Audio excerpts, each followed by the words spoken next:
You're tuned in to RBLR, the home of Tampa Bay's Reveler Sports. 4 seconds left. In front. Happy moment. The Tampa Bay Lightning have won the first Stanley Cup.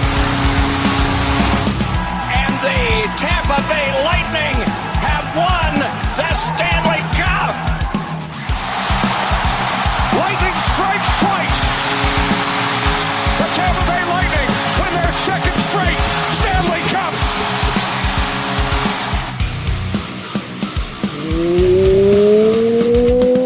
Welcome back to RBLR Lightning. My name is Ricker. Alongside me, it's Matt Cannon, Joe Zamataro. Boys, I hope you brought your salary cap hats with you today because class is in session. We got some fun salary cap things to talk about that, but we'll get that to that in just a minute. First, before we jump into things, guys, welcome back. How you doing today? Welcome to the show. Always a pleasure to be back with you guys. I've had a great week. Eagles are in the Super Bowl. I'm having a great week so far. I'm going to try to bring the energy to this show. Matt, are you a closet Eagles fan? Are you a fan of all the NFL teams, just like you are with the NHL teams? I'm an Eagles fan by proxy. So Bucks first, and then Eagles. I got too many Philadelphia friends, so Eagles fan by proxy. Fair enough. Joe, what about you? How you doing today? Happy to report that I survived Gasparilla. It was an amazing day. So many great people out there, and had a wonderful time. Jake, how you doing? I am doing good. Thanks for asking, Joe. By the way, if you guys haven't seen Joe's pirate outfit, I believe, did you post it on Instagram? Is it on Instagram? It's on Instagram. You got to go check it out. Joe absolutely killed it. He even gives Hedman a run for his money on pirate costumes there. So shout out to you, Joe, for the 10 out of 10 pirate costume for Gasparilla. Always a fun weekend, and the Lightning, of course, wore their special jerseys for that too. So we'll have to get to that when we talk about the Kings game. But lots to talk about on this episode, even though we have just entered the All-Star break. Of course, we're going to go over some news that we had for this week. We'll recap the games for you, give our 3 stars of the week, and then we'll look ahead at what's upcoming in the All-Star game here. But with that said, let's jump right into it. So let's start with the whole really weird cap situation with Nick Perbix and Balcers. And so for those of you who don't know, I'll try to give a quick rundown. And please understand, I don't know if I had this 100% right. I believe I do. It's very complicated. You really do have, it feels like you have to have 6 different degrees to understand this stuff. And, you know, it just makes me appreciate guys like JBB even more that understand this stuff and know how to work it. But long story short, basically, Rudy Balcers, as we all know, has been on long-term injured reserve. He went down to Syracuse on a conditioning stint. Those last only 14 days at a maximum, and that time came up, so the Lightning had to bring him back, and you can't just send a player straight down to the AHL when he was on the NHL team and then went on a conditioning stint. So technically, the Lightning had to bring him back to the active roster, and if they were to do that, they would have been over the cap. And so to make cap room, the Lightning sent down Nick Perbix, who did not have to clear through waivers. So he went right down there, got the cap space, brought Balcers back, and then sent Balcers through waivers to the minors to then bring Perbix back. And Balcers did clear waivers, so he is with Syracuse, which is good news for Lightning fans. But that is the basic bare bones of the situation, because the Lightning, unfortunately, they're at $750,000 in cap space. They just barely can't afford having both. I'm sorry, it's $730,000, I believe, I'm not mistaken. But they cannot afford to have both Perbix and Balcers up on the active roster at the same time. So that's why you had to have those cap movements, shenanigans, and it freaked a lot of people out, I know, because they thought Perbix was getting sent down. He's not. He's back on the active roster, and he will be with us for the first game back from the All-Star break. Matt, Joe, did you guys get all that? Did that make sense over there? I think you did a pretty good job of laying it all out. Just to kind of clarify, wrap things up, it strictly was just paper transactions. There was no players being physically moved. Balcers is staying in Syracuse. Perbix is never playing another game in the minors ever again. he's at the rate that he's going. So strictly just a paper transaction. And to also build on that, one thing that we didn't see that we were kind of anticipating, I think last week, was that Maroon didn't miss any games with his injury, which if he was missing games with his injury, it could have brought up opportunities to actually see Balsers get some ice time and have Perbix actually be in the minors in order to have that sort of free trade and give him a look. But because that didn't come to fruition, unfortunately, we haven't seen anything out of Balsers really for this team outside of a period and a half. So he gets sent back down, and because there's just no room right now. This will give an opportunity for the Lightning to kind of see how Balsers does in the AHL, and then maybe from there they can determine where he fits on the depth chart, and again go from there as we approach the trade deadline on whether they want to make a move and maybe bring him up for a playoff run or late season push. He can definitely come up during playoff time because, of course, there's no cap space once you get into the postseason. Other thing that we want to quickly mention too as well, Andrei Vasilevskiy, he was selected as the third star of the week by the NHL today. So a big shout out to Vasilevskiy. He was fantastic this week. Of course, we'll get into the games here momentarily, but Vasy stopping 96 of 102 shots that he faced this week, 3-0-0, had a 2 goals against average and a .941 save percentage. So a round of applause to Andrei Vasilevskiy for getting the third star of the week by the NHL. This is the third Bolt that has now gotten a NHL Star of the Week, by the way. Kucherov and Stamkos had one a couple weeks earlier in the season. But with that said, let's get right into the game recaps in this one. We're going to start off with the Minnesota Wild. So the Lightning, we talked about this last week, guys. We said that the Lightning had a big homestand coming up. Cooper mentioned it too. They were playing some good teams, and they were really just hoping to continue their winning streak going at home and maybe come away with a couple of points here. Well, they got off to a good start against the Minnesota Wild as they take them down. Final score of 4-2. Matt, cover your ears for this part. They did get a goal to start this game to make it 1-0. But the Lightning come back. They tie the game a little bit back and forth until really the late end of the second period and the rest of the third period, where the Lightning take control and eventually win this one by a final score of 4-2. And Matt, I'll start with you since I know you're chomping at the bit here for some comments on this game. What were your thoughts overall for the Lightning against the Minnesota Wild? Surprisingly, for whatever reason, I'm not as upset at this shorthanded goal. It was a really nice goal by Joel Eriksson-Ek, who always seems to score on us for whatever reason. But a bit of a rough start to the game, but they seem to kind of knit things up as the game progressed. Of course, it'll. Of course, that wakes the team up. It seems like every time they get a shorthanded goal scored against, they really step it up. That's a thorn in their side, just kicking them into gear. But they really finished off the game rather well. I went back and forth. It was a really energetic game as well. Almost, despite it being Minnesota, different conference team, the atmosphere in the building and just in the game on the ice itself was electric, no pun intended. It felt like an honest to God playoff game in there.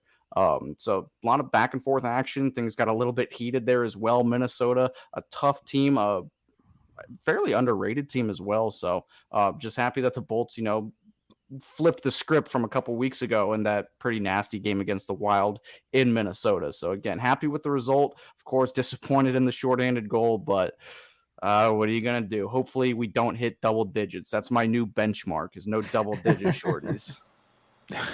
Hey, that's funny that you mentioned that you weren't as frustrated about that shorthanded goal, which that one was one of the most egregious in my opinion, because Sergachev tried to hit a puck out of midair as the point man, and he missed it, which gave Eriksson-Ek that breakaway, and man, poor Vasky. I think he went forehand, backhand, forehand, then he put on the brakes and finally went tucked it backhand again. No stopping that. It was an amazing move. It really was excellent. But I was frustrated with Sergachev's decision making. If this was 5-on-5 play, he can make a play like that.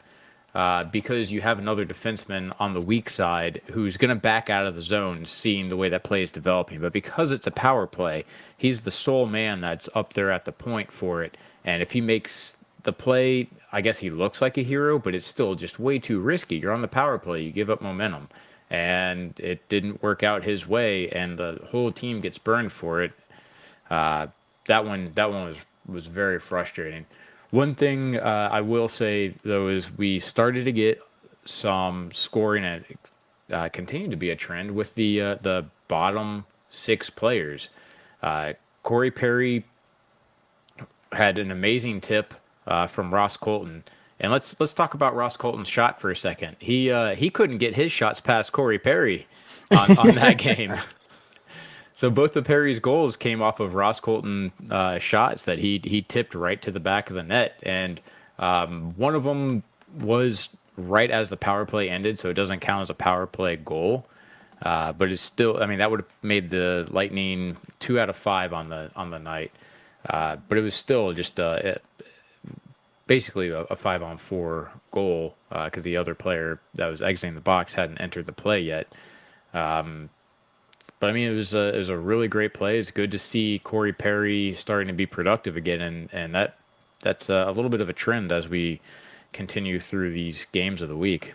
Yeah, Corey Perry was huge in this game, jumping in on that power play situation and tipping both of those from Ross Colton. And that's hard to do when that puck is coming at you at that speed, because Colton shot some rockets at the net, no question. By the way, in relation to the Sergachev situation on the shorthanded goal, I don't know if you guys noticed this. I think he learned his lesson, and I think he got yelled at, because if you notice later in the game, there were some spots where he could have done a similar move and kind of tried to hold the puck in, but he did not. He backed off and said, nope, not making that mistake again. So I think he learned a little bit, and hopefully that sticks. But it did seem like to me he learned his lesson there. So if it was a one-off, yeah, I mean, maybe he doesn't get talked to, but how many times have we seen this season a shorthanded goal come on the cusp of either Sergachev having the puck or a decision that he made that, like this one?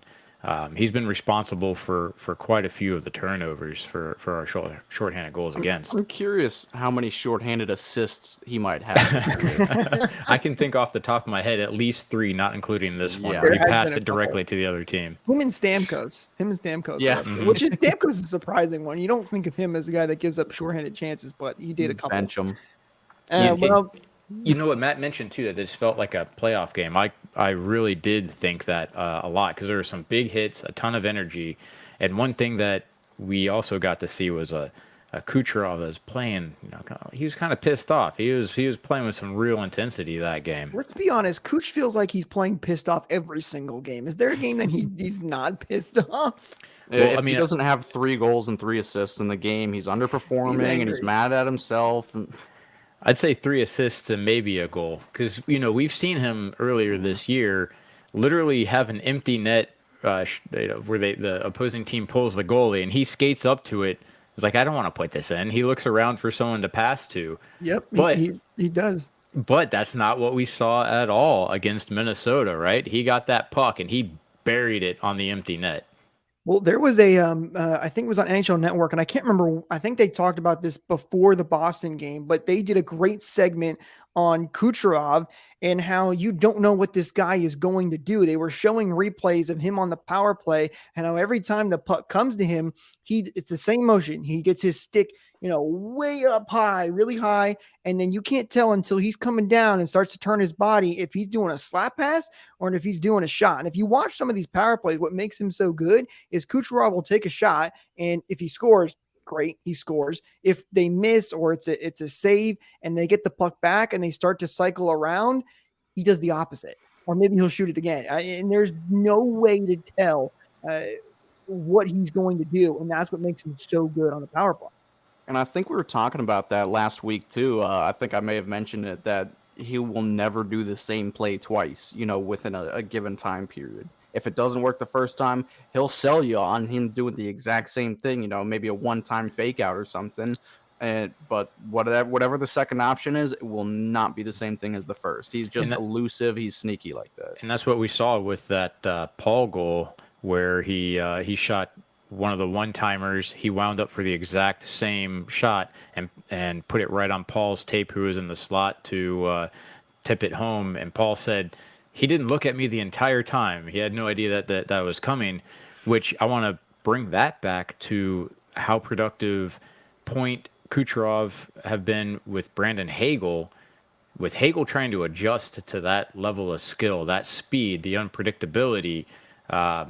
He has done a great job of really being great on that line. I know that they kind of, the line's been broken up a little bit for the past week or two now, but Hagel's done a great job with getting involved and getting the right spots, and Kucherov finding them.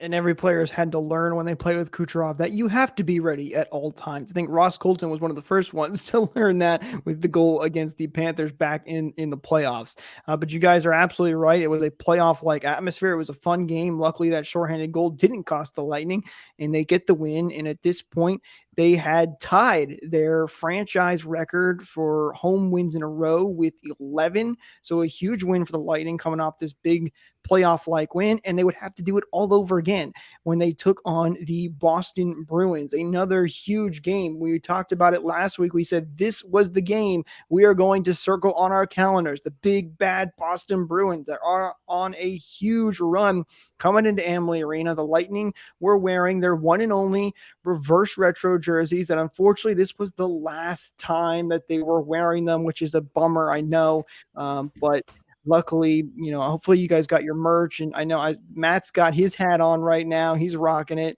but it was a big game for the Lightning, and they come through with a 3-2 regulation victory against the Bruins. And guys, I would say another even more of a playoff atmosphere and just a feel of a playoff game. Lightning got off to an early start too. The Hagel on the power play, and after that 1-0 start, Marchand unfortunately ties it. But then the third period, it's still back and forth, and it's Victor Hedman who scores late in this game to give the Lightning the 3-2 lead, and they come away with the victory and set a new franchise record of 12 home wins in a row.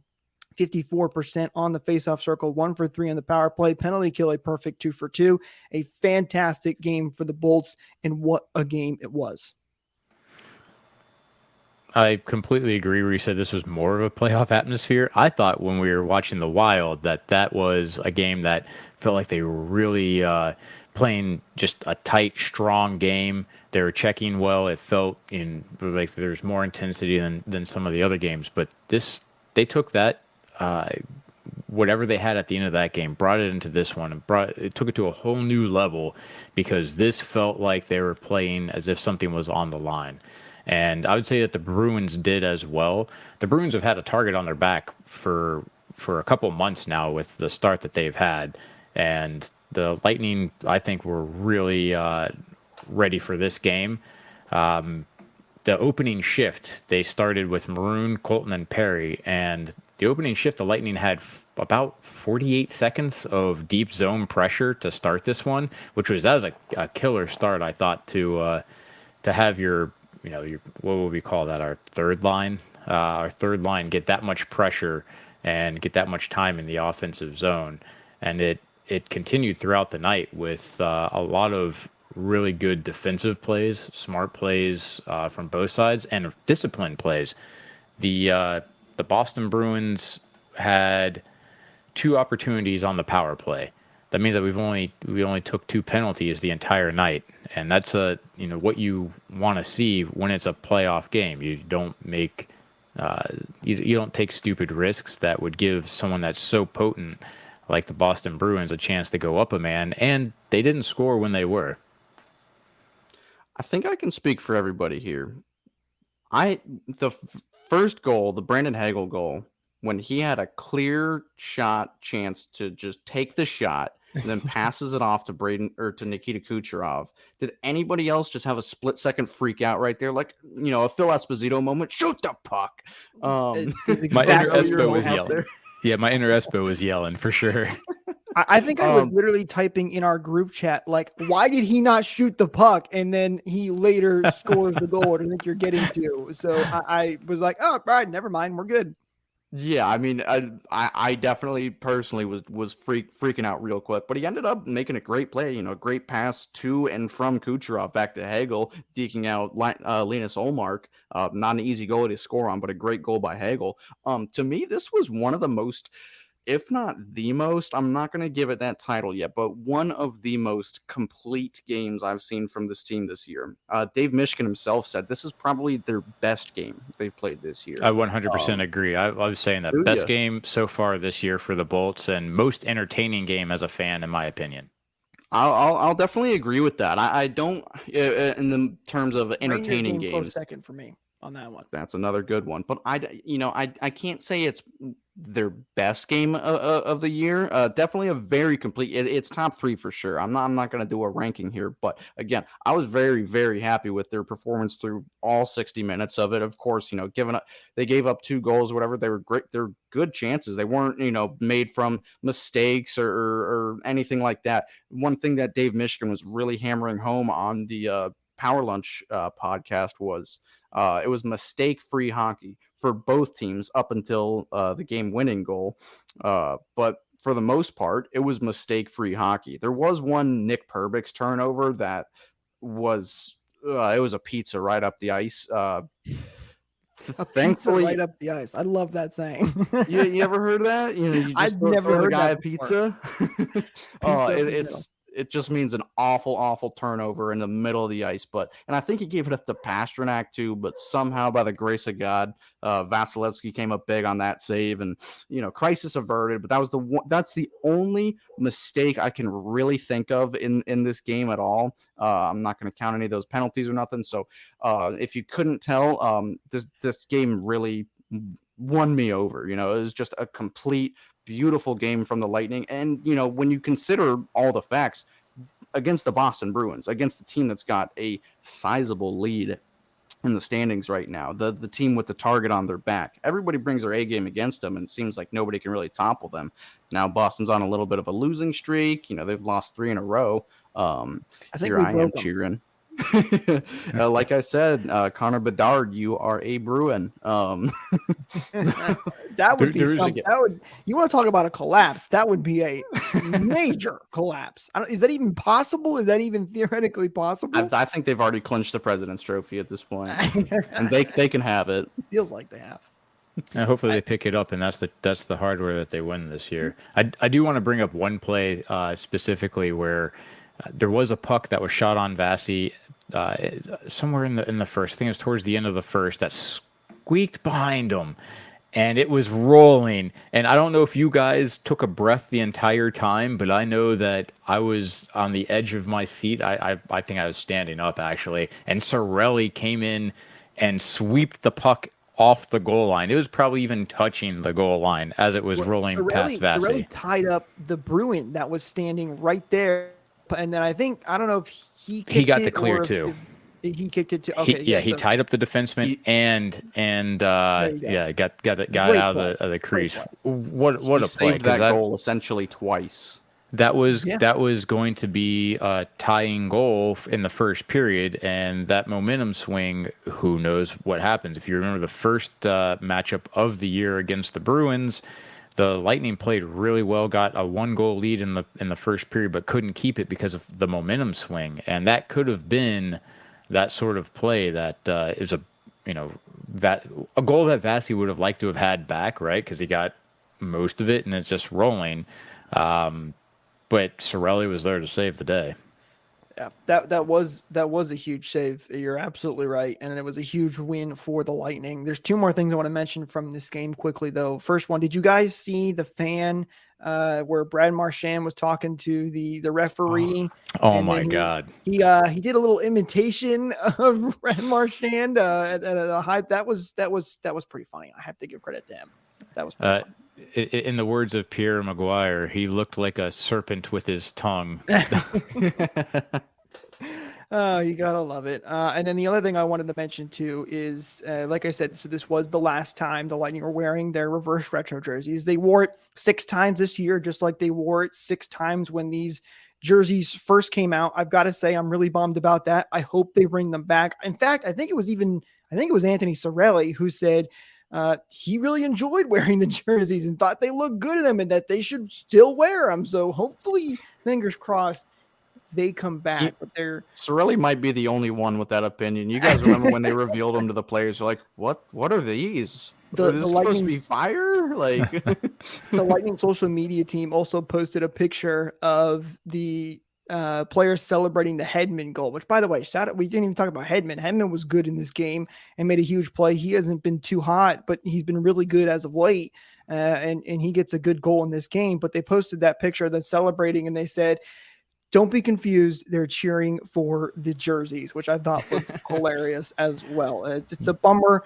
It's a bummer they're gone. They looked fantastic. But let me tell you, you know what else looks fantastic and isn't going anywhere? That's if you head over to shop.RBLR Sports and check out our awesome merch that we got. The Lightning theme merch, the Rays theme merch, the Rowdies and Bucks theme merch. We got it all. Go over there and check it out. You can use code BOLTS for 10% off your order as well. Again, that's shop.rblrsports.com. Links will be in the description as well. And don't forget to follow us on social media at RBLR Sports, and you can find all that information right there as well. But with that said, you are a menace. Jake, I want to say you brought up that Victor Hedman goal. I think that's kind of important to talk about for a moment, because the whole reason that goal happened was the pressure that was being placed on the Bruins to cause an error where they kind of dove into their own goalie, and maybe Victor Hedman took advantage of an empty net. Can I tell you guys who got that goal? Who made that all happen was Braden Point and Speed Gills. Braden Point pretty much made that entire thing happen. He was it was a 2-on-2 and just burnt whoever the Boston defenseman was, burnt him, left him in the dust, created a 2-on-1, and it was Brandon Carlo who just lost his spatial awareness and ended up crashing into Linus Ullmark there. Puck squeaks over to Victor Hedman and just pots it in the empty net. But that goal was all Braden Point. Great, good for Hedman. He hit a great game by him, but I just want to give credit where it's due. That was all Point. It was a huge play by Point, but credit to Hedman to jump up on the play. And he saw that. And he's like, oh, hey, the goalie's out of position and down on the ice. I'm going to shoot this puck towards the net. I don't think a lot of fans realized what happened. They just saw the puck in the back of the net. And everybody, I think even Ullmark was a little confused. Like, he kind of raised his hand for goaltender interference. And then he looked down and was like, oh, it was my player that ran into me. And the Lightning are kind of lucky in a sense that it was a pretty big collision. It didn't knock the net off the moorings, though, luckily. So it stayed on just long enough for Hedman to have, again, just like you said, Matt, the spatial awareness to realize what was happening and just put a shot on net at that point, because they're down and out. That was a big mistake, and the Lightning got the better of the Bruins because of it. There's one other thing too that I think we should mention, and that's the face-off percentage, because the Bruins are number 1 in the league, and I'll let you guys take this one away, but the tying goal was a face-off loss by the number 1 face-off guy in the league, with Patrice Bergeron, whose face-off percentage for this game was 36%. Against the Lightning. Now, the Lightning went 54% versus 46% for the Bruins, but that one was critical because the best guy in the league lost to Steven Stamkos right to the tape of, it was clean to the tape of Nikita Kucherov in the slot, who took a shot. I think it must have grazed Braden Point before it went in the net, because Braden Point gets credited for the goal, but that was all because of Stamkos beating the best face-off percentage guy in the league, and that's what generated the opportunity. They've been really good in the face-off circle as of late, and that was a theme that continued into the Los Angeles Kings game. So the Lightning going into this game, obviously setting their home franchise record for most wins at home. They already had 4 points out of a tough little homestand. How could this get any better? Well, it can get better as the Lightning defeat the Kings by a final score of 5-2 in this one, 59% in the face-off circle. Power play goes 0 for 2 in this one, but the penalty kill going 2 for 2, and the Lightning come away with another 2 huge points and extend their home winning streak to now 13 games. So a great goal or a great game, I should say, for the Lightning.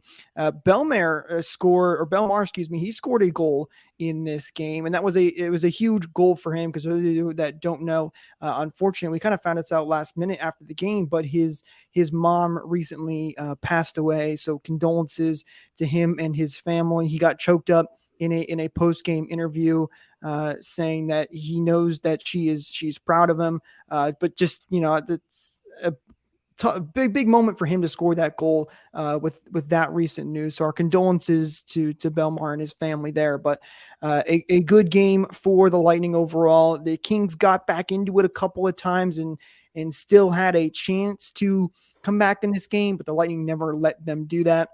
And then really in the third period, you could tell the Kings were coming off a back-to-back, as they had just played in Sunrise and were too tired and could not get anything going. I kind of feel bad for Jonathan Quick, because he's had a rough year this year. It's been tough for him, and he did not get any help from his defense in this game, as the Lightning kind of had their way offensively. Corey Perry back on the score sheet, by the way, in this game. 3 goals this week. Ross Colton also gets a goal, and Hedman back on the scoring sheet as well. So great game for the Lightning. 13 home wins in a row, 3-0-0 on this homestand. I mean, guys, things could not have gone any better for the Lightning.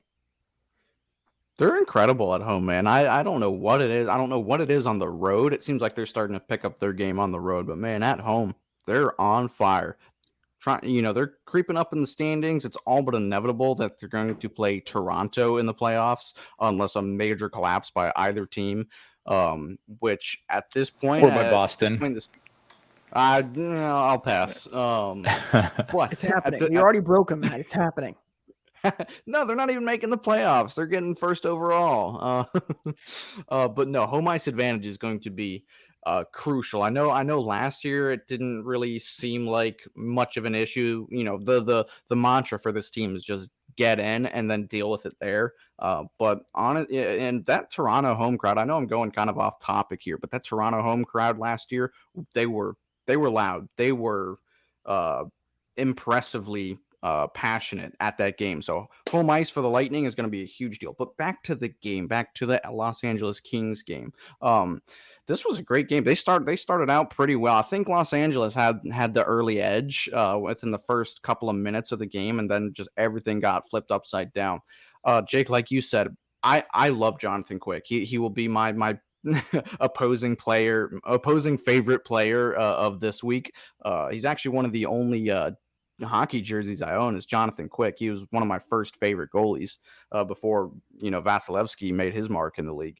But I felt kind of bad for him, because LA's defense is not the greatest this year, and we could really see that in this game. The Lightning were just kind of taking every inch they could give them. But yeah, Quick himself, he didn't have the greatest game either. I think on the Corey Perry goal, man, he just needed to get a map there. I feel bad for him. And the Belmar thing, I had no idea about that, Jake. I don't know how I missed that, which I want to give him a little bit of a shout out to. That's great that he scored in that game, because I noticed the point up too. He did the point up celebration, so good for him. But I know his mom was his biggest inspiration, his biggest mentor in his life. He grew up in France with just they weren't they were not a poor family by any means, but they struggled really hard to make ends meet, and his mom was a huge part in getting his hockey career started, just doing anything she could, driving him hours through France just to get him the smallest bit of ice time. So my condolences to Belmar. It's nothing you wish on anybody, but man, good for him to get a goal in that game. I couldn't be happier for him. Yeah, no question about that. He had a rough start to this season, and he's been better as of late. So it's even better to see him starting to play well. It's good for him. I was watching the post game interview. I had no idea about it either, Matt, until I saw the interview and was like, oh my goodness, I had no idea. And I don't think the reporters were expecting it either. But tough situation. Condolences to him. But let's move on to our 3 stars of the week and jump right into that. So 3 stars of the week. Guys, we had a harder time selecting the 3 stars this week because we had so many players that played so well. But with the 3rd overall star, this one is going to go to our guy, Victor Hedman. Victor Hedman played fantastic this week. We mentioned earlier that he was struggling earlier on in the season. It felt like he wasn't just himself, but he has a great week this week, and he gets our 3rd star of the week. Joe, I'll start with you. Your thoughts on Hedman earning star number 3? I mean, you said it well to say that he was struggling at the beginning of the season. I think that he's had some games where he was, probably struggling throughout the games even later. I still think there might be something up with Heddy.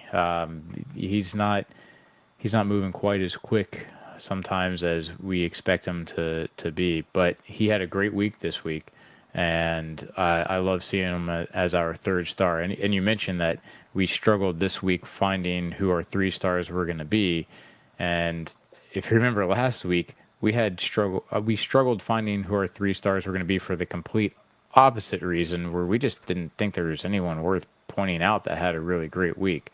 So it's good to see Victor Hedman on this list, and glad to see him as our 3rd star.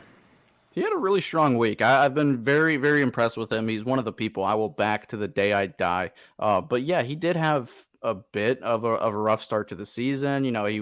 He couldn't buy a goal. Now he's got goals in back-to-back games. So good for him. But he's also been defensively sound too. One of his key things in the Norris conversation, at least my biggest argument against Cale Makar and Adam Fox, is they're both not the greatest defensively. I know their numbers do not quite match up what Victor Hedman's normal numbers are in the defensive metrics.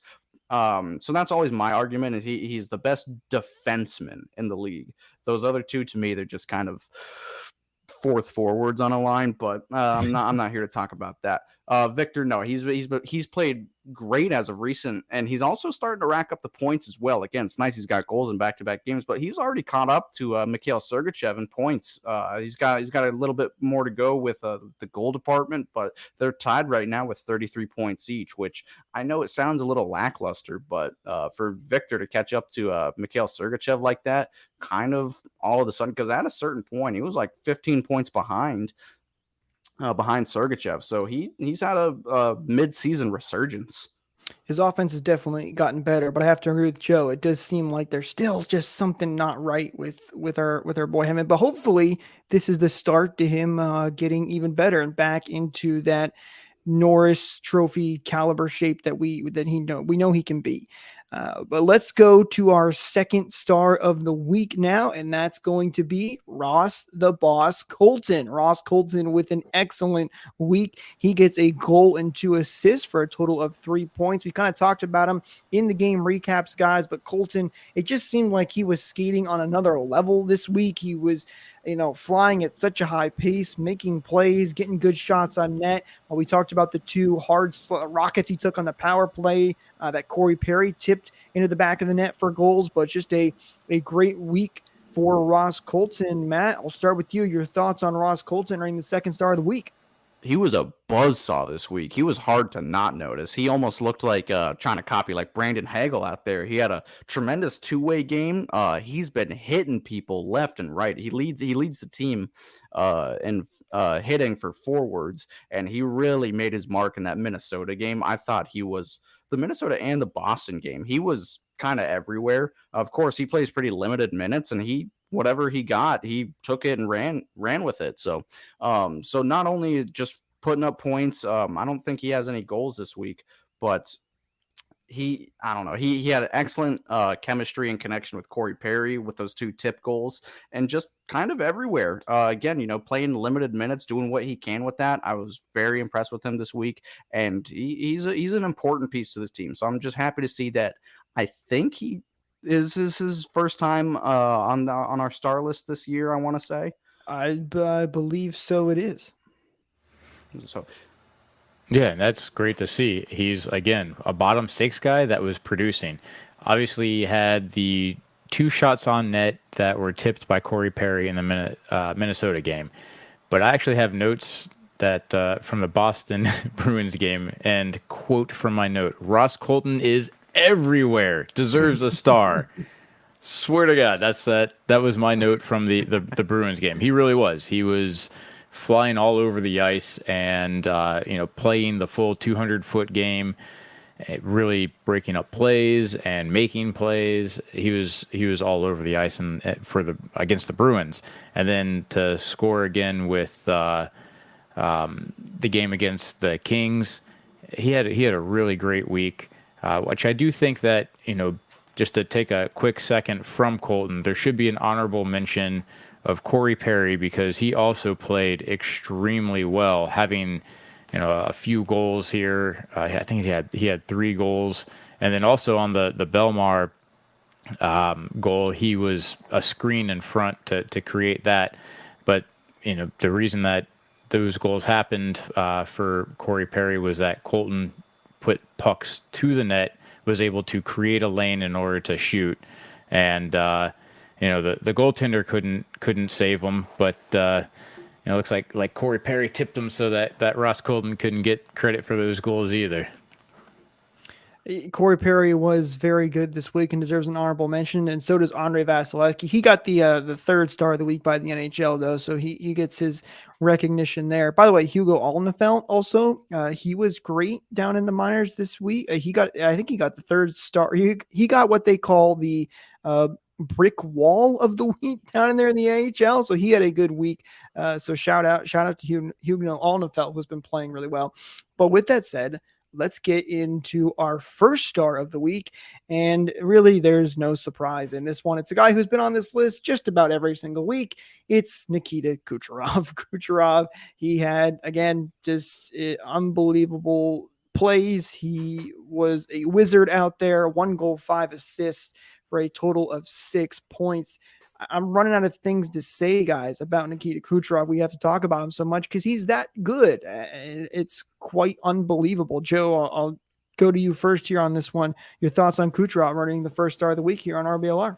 He got 3 apples against Boston. And again, that was the most important game, in my opinion, of the week. And that's a really big deal to still, everyone knows that he's the guy that you have to cover to make sure that your offense is stifled. But he still was able to get 3 assists against the Bruins, who is a very, very good defensive team.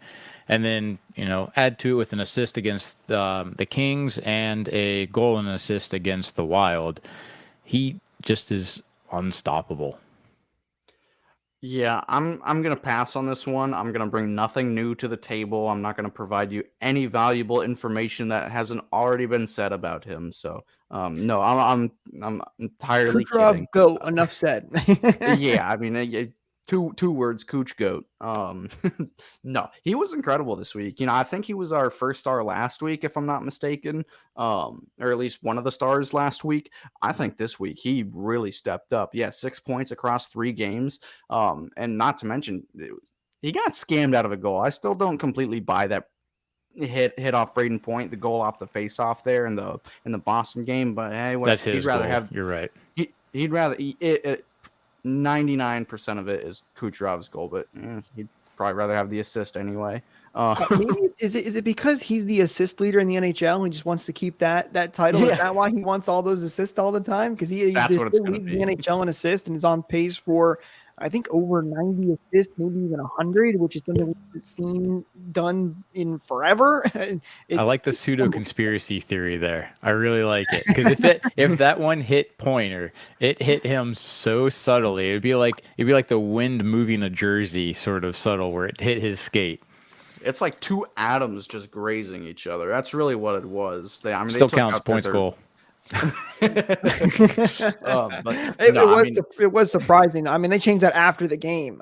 Nobody even had a thought about how long do you have to sit there and look at that. Who was looking at that goal so many times? They changed it the day after too. That's right. I didn't know it was points goal until we were starting the podcast, and I was double checking the stats where it's like, wait a second, I very distinctly remember this face-off win for Kuch scoring. Well, I'm sure Kuch is happy that he ended up getting assist instead he gets the first star of the week. So just to recap for you, our 3 stars of the week: Ross Colton, Victor Hedman, and Nikita Kucherov. So congrats to those guys who have played fantastic all year long and get some recognition here in a An good week honorable for them. mention to the entire rest of the team. I don't think anybody had a truly bad game. There were a couple mistakes here and there, but man, anybody really could have had a case this week. And I think this is the first week where it's just been anybody. It's anybody could have made this list. Everybody played great this week. There were a lot of good players. Yeah, and it was really a build on what we were talking about last week, that if they get a really good game against Minnesota and kind of tighten things up, carry that same style of play against Boston, that they would do well. And it seems like they continued it against the Kings also, where they took, again, only 2 penalties and played a tight game where they did control the majority of the play. And yeah, Matt, you're right, man. The whole team is playing extremely well right now. The trade deadline is just around the corner here. We got about a month left, I would say, or month and a week before the trade deadline approaches. We already had a huge trade in the NHL go down just before we started this podcast, as Bo Harvard is moving to the New York Islanders. So a shocking trade there. But Matt, I know you're jumping at the bit to talk about this. I know you got some trade deadline targets that you want to see the Lightning do. Your thoughts with the trade deadline approaching and seemingly already starting? Well, but before I get into that, Jake, Bo who? Bo Harvard. Horvat? Hobart, that guy, Bo. You got it. You want to give it a third? No. About an 8th. No, that on my team. I'm not worried about it. I was genuinely shocked that one happened this early, and it typically takes, one of these, I don't know, can we call that a blockbuster? It's a pretty big trade. So, it's not one of these minor league swaps or, fourth line player for fourth line player, something like that, or exchanging draft picks. This is an actual legit hockey trade. So I think this is going to start the snowball effect. I think we're going to start seeing transactions all across the league. And so I'm really curious as to what the Lightning are going to do. I heard Bo Horvat, Elliot Friedman said something about Bo Horvat. The Lightning were shopping him. Of course, that's not going to happen now unless Lou wants to trade him. But there's no room for that. All I know is that, and I agree with, but apparently they're looking for another Blake Coleman-esque type of player, a third line gritty winger that'll just really flesh out the bottom 6. You keep your guys up. You can keep your top 6 guys up top and keep your bottom 6 guys at the bottom, but they really need to solidify their third line, and which is a pretty good position to be in. At least you don't have to swing for the fences like the Islanders and get a 30 goal scorer or something like that. I don't think that's the Lightning's plan this year, even though they always kind of seem to be the blockbuster team at the deadline. Like the Hagel deal was one of the biggest trades last year. David Savard was a pretty decent trade. But I don't think that they're going to go after strictly a rental this year. I've got my eyes on Ivan Barbashev. I think I may have said it last week to you guys. I don't know if it was on the show or not, but Ivan Barbashev is somebody who I actually really like his game. He's Russian. He'd fit right in with Kuch there. I know they're friends off the ice as well. And he is exactly what the Lightning are looking for right now in a gritty, third line winger. He makes a very reasonable salary. This year he makes $2.25 million. That's something that the Lightning could do if they did a little bit of cap shenanigans that we all know that they love to do. So to me, that's the person that I have my eyes on. I don't think they're going to go after another defenseman. I've heard the name Luke Schenn being tossed around a lot for whatever reason, but I don't think that's going to happen, especially with whatever Vancouver is asking for Luke Schenn. So again, Ivan Barbashev, be on the lookout for him. Watch some tape. He's not having an off year. He's honestly kind of regressed to the mean. He had a great year last year, almost scored 30 goals, but he's a force. He's a big frame, big body kind of guy. He can move really well, but he's also a punisher. He's not a huge hit kind of guy, but he'll make you pay every time you've got the puck. I like it. I'd take Barbashev in a heartbeat if it's a trade that wouldn't handcuff the Lightning further than they already are with the salary cap and coming up for future years. And I've been pretty vocal about our bottom six for a couple of months now, and that could be an answer, but also an answer could be what we kind of saw this week. We finally got some real production out of the bottom six for the Lightning. I mean, Corey Perry scored 3 goals this week. Pierre-Edouard Bellemare got another one. Ross Colton was a star of the week. It's a big ask, but if they continue to progress in this manner, the Lightning might not be in a bad spot. That said, I've been saying prepare for a trade for the last 2 months.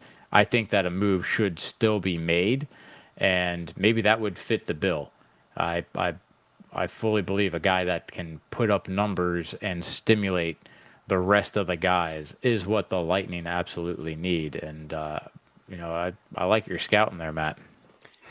There's a lot of moving pieces to all this with a trade deadline for the Lightning, as they only have, about $730,000 in cap space, I believe it is. So you'd have to move a couple of players. We've been talking about Cal Foote, ABB. Some people have even said maybe they move Nemestikov, even though they just signed him to a contract this year since he's been struggling. A lot of moving pieces. And of course, we'll get more into it as we get closer to the trade deadline. So be sure to follow us at RBLR Sports on social media so you don't miss out on those future episodes. But Matt, I like that guy. We'll have to keep our eye on him, and maybe we'll be talking about him more as we get closer to the trade deadline. But we don't have any games to talk about this week for previewing, as we have hit the All-Star break. The next game for the Lightning isn't until 1 week away as of this recording. They'll be taking on the Florida Panthers down in Sunrise. But right now it is the All-Star game with Nikita Kucherov and Andrei Vasilevsky heading to the games. It's going to be a lot of fun. They got some cool events. Have you guys seen any of the events that they have for this one at all? I know we were talking about the goalie tandem thing, which you can get into if you want. And I know they threw around the meat puck alligator idea thing. I know that, I heard about unfortunately, that, is not one of the events, which I'm kind of bummed because that would have been fantastic. Oh yeah, my. I know. I made such a big deal about that too. It would have been a good one, but maybe it was unethical, or it was safety concerns that they couldn't do it. Here is the list of events for those of you that don't know. So of course you have these are all sponsored now, so all the ads on here. You have the Enterprise NHL Slapshot, the Chipotle NHL Pitch and Puck, the Discover NHL Tendy Tandem, Upper Deck NHL Fastest Skater, the Geico NHL Hardest Shot. I like that they have to put NHL in all of these. Great Clips NHL Breakaway Challenge, and the Honda NHL Accuracy Shooting. So a lot of ones that are similar to the ones we've had before, but the two new ones are the Pitch and Puck and the Tendy Tandem. I'll explain quickly the Pitch in Puck because that is the more simpler of the two. And the Pitch and Puck is basically the Lightning are going to be they're going to a par 4 featuring an island green where players will be shooting golf balls at the island to try and score some points. That is the basics of it. Of course, there'll be more of a description of how that's going to work once we hit the All-Star game. A fun, different one there. So I actually have a slightly different description on the ESPN website, which says they'll be using a combination of pucks and balls. So, and then if there is the player with the lowest score wins. If there is a tie, then the player with the longest drive will be declared the winner. So what I'm kind of envisioning is maybe they're taking slap shots with some pucks to, then place, get a distance going, and then they put in balls from there, Happy Gilmore style, with their hockey sticks, and they just kind of choke up. But that could be fun. That's Florida style, That's definitely golf course themed, and something that fits a lot of the guys that aren't going to be making the playoffs or get early exits on what they're going to be doing during the off season. Wow. Yeah, the Leafs ought to prepare for that. The Leafs are going to be great at that one. Ooh, big. You guys are coming hard at these other fan bases. Good podcast that we have here. Jake, you're trying to explain the Tendy Tandem before to us, because that one, oh man, this description is so complex and confusing, but it might be a really cool event if we understand it properly. Yeah, so the Tendy Tandem is a weird new event, and it is a very confusing description. I recommend you guys go and read it for yourselves. But the way I understand it, so basically this is a more themed on the goalie. So there's going to be obviously 2 goalies from each division, and then they're going to select one goalie to be the in-net goalie, and then one goalie is going to be the shooter. And you're going to be, I imagine what it's going to be is going to be like the Atlantic goes up against the Metro, and then the Western Conference divisions will go up against each other. And basically, let's say Vasilevsky is the shooter, right? He'll have different points on the ice that he will go to and shoot from. And I think there might be targets inside the net. I'm not sure if it's just him trying to get in the net or if there's targets in there. And then depending on how many points he gets off of where he's able to shoot, that will determine how many players the opposing division faces. It's either 3, 2, or 1 players. And then, of course, it goes from how many times are they scored on or how many saves does the goaltender make. So it's like a division v division thing with one division shooting pucks and nets. And the more they score, then the more more players get to shoot on the opposing goaltender. It's all over the place. And I believe that is the way it's going to be played. It sounds like it could be a lot of fun, though. I think it could be a very cool event, depending on how it's executed. Matt's scratching his head already. Yeah, but before we started the show, you explained it to me, and I was pretty confused. And now that you have, explained it in depth and clarified, I'm even more lost now. I think this is going to be one of those ones where it might be it might on ice when you see it might be fun and we might understand it, but it's also one of the gimmicky ones, like you had the in Vegas, what were they shooting onto, like leaf pads, or what would you call them? Oh yeah, they did it at the Bellagio fountains, right? Yeah, they were shooting on those little platforms out into the fountain. Yeah, maybe it's one of those one-offs, because I mean, realistically, who wants to watch goalies shoot pucks and then defend against people shooting on them? I don't know. This is one of the ones I think is goofy. Just the pitch and puck is going to be the one-off. I think that's going to be the one-off. I think everything else is going to be done live.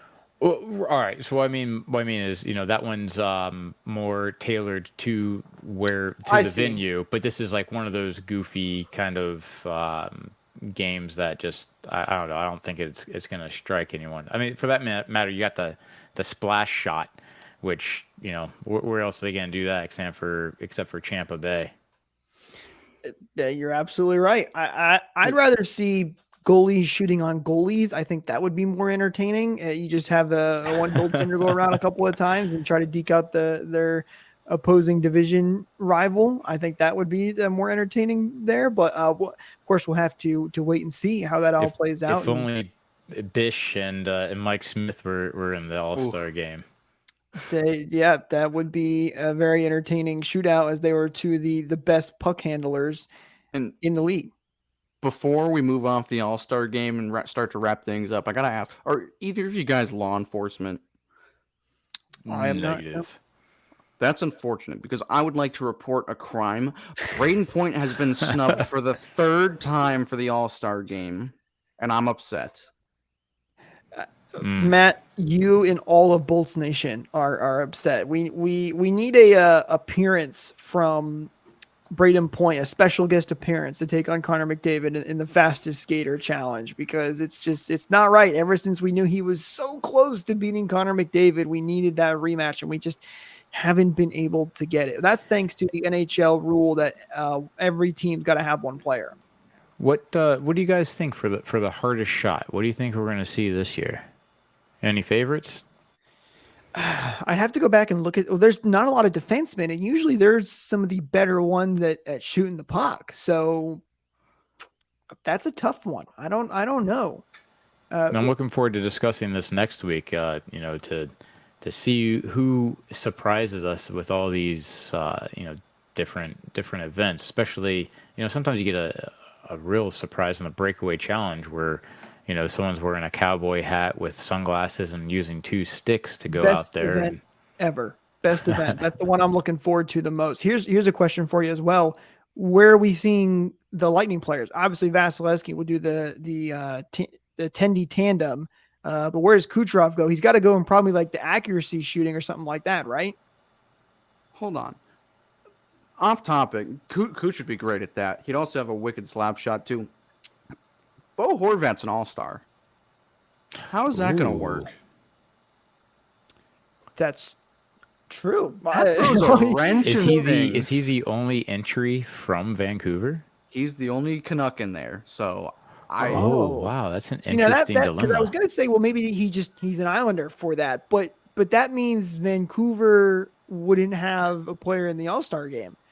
Yeah, I have to imagine that's just going to suck for Vancouver. The NHL can't make a change now, can they? I mean, what are they going to do? And he can't represent a team that he's not on any longer.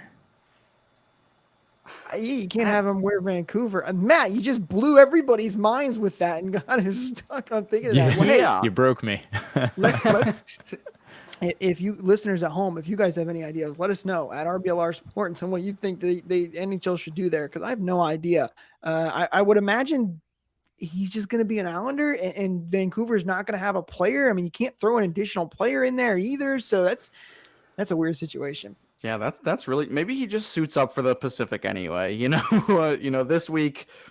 I don't think Vancouver during the All-Star game. He's already wearing the game jersey. He's just going to be wearing the Pacific jersey the whole time. I mean, technically, he's not going to have played a game yet for the Islanders, right? Yeah, because we're on break. I mean, there's a couple more games, but I think the Islanders are they playing? I don't know if they are playing. They're not playing tonight. But I mean, even if they were playing tonight, that news just came out earlier today. I don't think he would have had time to. They don't have another game. They're off. Okay, he wouldn't have had time anyway to make it to the team. So maybe he represents a division that he played in last because he hasn't played in the next one yet. That's gonna look so weird. Everybody with their regular jerseys on, and then just there's Bo wearing the division. Well, I mean, do they have the NHL crest on them? I don't think they're going to be team. Yeah. I don't think they're going to be team competition. They're wearing jerseys. The skills competition. But I think they're going to have the jerseys. Oh, okay. But for the actual, I guess, yeah, that will really throw a wrinkle in things. Maybe wear your junior team jersey or something. Give him a white penny. Well, I'm invested in the All-Star game now more than I ever was because I want to know what happens with Bo in this situation. Seriously.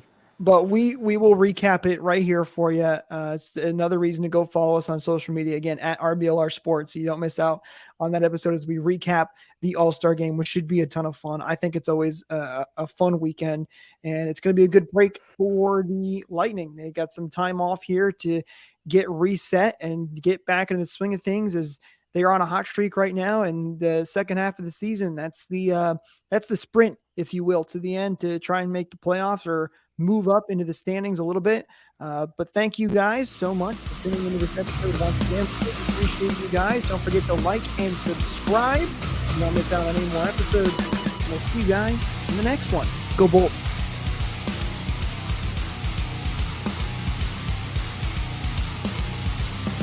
Thank you for tuning into this presentation by RBLR Sports. On your way out of the stadium, please remember to like and subscribe.